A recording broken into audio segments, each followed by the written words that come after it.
feel like the infrastructure gaps in education, though, are very widely discussed because of the nature of just the industry and the segment, right? It's discussed in mainstream news and all that kind of stuff quite a lot. But what about areas where maybe the same type of connectivity gap introduces significant challenges that aren't quite as public facing? And I'm thinking like, I don't know, manufacturing. Case in point, I still can't get a 3080. So I think, we have recognized that there is this digital divide, there is this gap, and that accelerates adoption of technology, which is good. So there's a lot of federal funding programs that are going on. In addition to E-rate, there's CARES Act, there's RDOF, and there's CAF. So we can connect these communities. But when you start accelerating on that, the demand on manufacturing becomes exponentially higher. And so manufacturers in the technology space, they're having to keep up with demand. They're having to build more technology so people can deploy more technology and connect more people.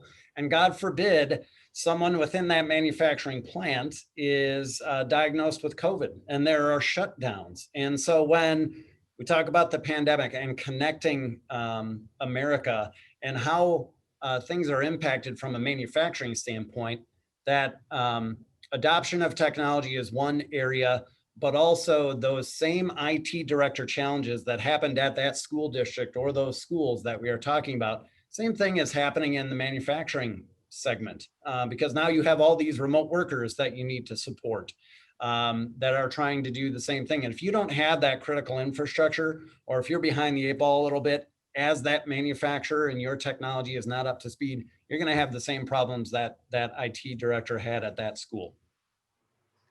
Yeah, and just to add on, some of the things, again, at Vector, I can only speak for what I know, but I know the amount of automation and smart intelligence that we've been deploying at manufacturing has gone tenfold. I mean, there's a need and a requirement for people to be able to work remotely and be able to configure and check and work through what their jobs if they were on site were. I mean, it's really put an emphasis on automation of those and using more smarts than brawn. And I look at another area, and Chris, forgive me if I go off topic or change on you, but another vertical I think that's been hugely impacted has been healthcare, right? Like it's, all the craziness, everybody's going in, hospitals flooding and all that good stuff. The one of the coolest things that I think I've experienced this year out of healthcare's transformation is virtual doctor appointments. And I can't tell you how cool that is to me that, when I say that I'm going to be there at an 11 o'clock appointment, that the Zoom comes on and I go right into my 11 o'clock appointment. It's a whole new concept versus spending, 2.5 hours waiting to go see the doctor type thing.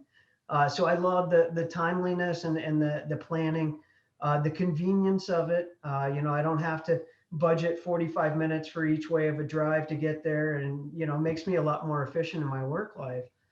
But I think you're seeing a lot of, this pandemic force those kinds of things, those kinds of changes that I think are intelligent changes.